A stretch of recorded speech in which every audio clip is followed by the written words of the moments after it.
कर्पूरगौरं करुणावतारं संसारसारं भुजगेन्द्रहारं सदा वसन्तं हृदयारविन्दे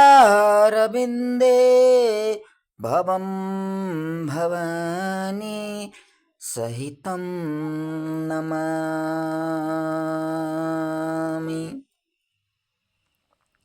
आदितवन सनातन हिन्दू धर्मावलम्बी मेरो देश मेरो नेपाल राजतन्त्र गणतन्त्र। राजतन्त्रको एउटा कमजोरी थियो पञ्चायत। तर के पञ्चायत कालमा के भएन यो देशमा? राजतन्त्रको पालामा खोलिएको पूर्व पश्चिम राजमार्ग, जनकपुर चुरोट कारखाना, हेटौँडा सिमेन्ट कारखाना, त्रिभुवन राजपथ, त्यसैको कम्पिटिसन गर नि त हे गणतन्त्र। अहिले के गरेका छौ? हे गणतन्त्र यति बेला आएर के गरेका छौ? डाँडा काँडामा गएर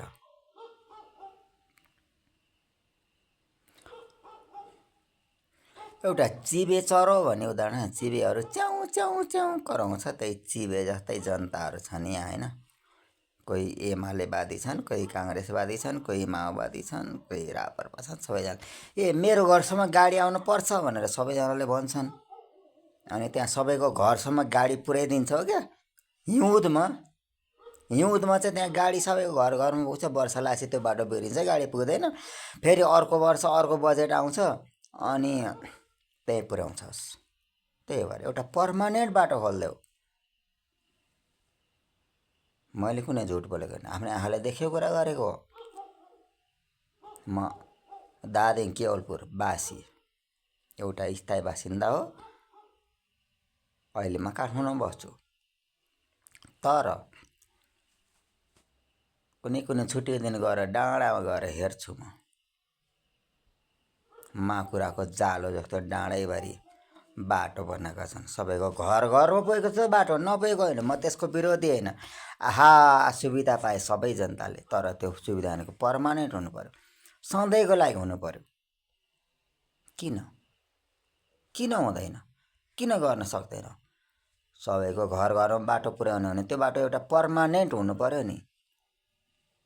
एउटा वर्ष बाटो पुग्छ, बर्सातमा आएर सबै भत्किन्छ, अनि अर्को वर्षको बजेट आउँछ, अनि त्यो त गाउँपालिका वडापालिका सबैलाई फाइदा छ। फेरि बाटो बन्नु, हरेक वर्ष त्यही बाटो बनाउनलाई नै बजेट गइरहेको। सरकारी बजेटमा नै हेर्नुहोस्, बजेट भाषणमा सबैजनाले हेर्नु होला।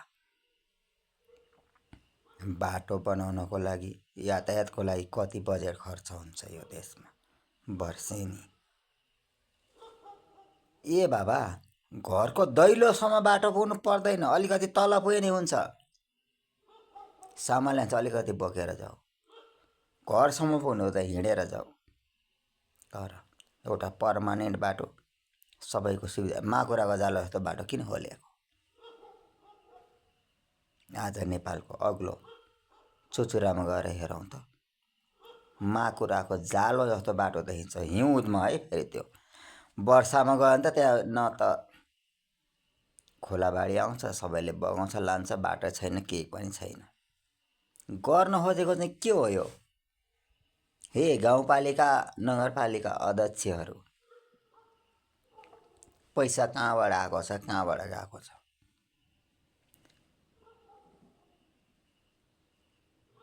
हे अर्थमन्त्री, यातायातको लागि यत्रो बजेट किन दिन्छौ? यातायातको लागि मात्र यत्रो बजेट दिन्छौ भने सिँचाइको लागि चाहिँ त्यही बजेट, त्यही बराबरको बजेट किन दिँदैनौ? मेरो देश नेपाल इन्डियाबाट केरा ल्याउनु पर्ने रे। इन्डियाबाट पपाया ल्याउनु पर्ने रे यहाँ। अझ जनताले दिनमा 2 छाक खाने भात किनी चामल बाहिरबाट ल्याउनु पर्ने रे यहाँ। किन? के यो देशमा चामल फलाउने ठाउँ छैन? के यो देशमा केरा फलाउने ठाउँ छैन? अनि एउटा अर्को छुट्टै खाले प्रश्न छ क्या यो देशको जिम्मेवारी पदाधिकारीहरूको लागि। मैले देखेको कुरा भनेको के यो देशमा उत्पादन भएको टमाटरले यो देश 1 वर्षमा चल्दैन। किन बाहिरबाट क्यान टमाटर मगाउँछ? मैले देखेको छु 100 क्विन्टल टमाटर बाटामा फालिएको छ। त्यसलाई क्यानिङ सिस्टम किन गरिँदैन यो देशमा? क्यानिङ सिस्टम गर्ने हो भने ड्रुकको टमाटर किन ल्याउने? DRUK ड्रुकको टमाटर यो देशमा ल्याइरहेको छ। यो देशको भिआइपी कम्पनीहरूले त चलाइरहेको छ। त्यो किन हो कि होइन? मैले मात्र भनेको होइन, सम्बन्धित व्यक्ति सबैले भन्न सक्छन्, सुन्न सक्छन् अनि त्यसको समस्या के हो आफैले व्याख्या गर्न सक्छन्। सुनौलीबाट केरा किन आउँछ यो देशमा? के हाम्रो देशमा केरा फलाउन सकिँदैन?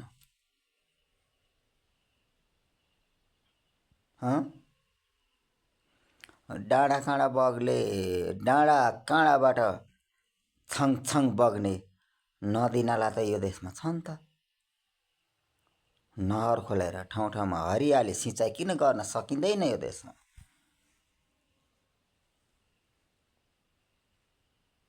विदेश पठाउने होनहार युवाहरूलाई 12 वर्ष अरबको मरुभूमिमा काम गरेर आएको व्यक्ति हो म पनि। मलाई पनि थाहा छ विदेशको पीडा। सर्वशक्तिमान कोही पनि हुँदैन। तर एउटा कुरा हुन्छ, सुझाव सबैले सबैको मान्नै पर्छ। किन मानिँदैन यो देशमा? किन गरिँदैन यो देशमा? के यो देशमा पपाया फल्दैन? पपाया विदेशबाट किन नेपालमा आउँछ? यो देशमा केरा किन विदेशबाट आउँछ? यो देशमा टमाटर क्यानिङ भएर विदेशबाट किन आउँछ? कि यो देशमा फलिएको टमाटर चाहिँ रोडमा फालिन्छ अनि क्यान प्याकिङ भएर विदेशबाट यो देशमा आउँछ अनि त्यसलाई चाहिँ हामीले युज गर्नुपर्छ हामी बाँच्नको लागि, यो देशमा आउने पर्यटनहरूलाई खिलाउनको लागि। के यो देशमा चिज उत्पादन गर्न सकिँदैन? चिज उत्पादन गर्न सकिँदैन भने रोडभरि किसानले उत्पादन गरेको दुध किन फालिन्छ त? कि त्यो दुधलाई स्टोर गरेर चिज बनाउन सकिँदैन? के अन्धो छ यो देशको कृषि मन्त्री? यही तरिका हो भने मेरो देश के भन्ला? धेरै वर्ष विदेश बसेर आइयो, अब त यही देशमा बसेर केही गरौँला भन्यो। यो देशमा त केही पनि छैन, फेरि विदेशै फर्किने। मसँग पैसा छ, यो देशमा केही गरौँ, तर यहाँ अवसरै छैन। गर्नु खोजेको के हो सरकार?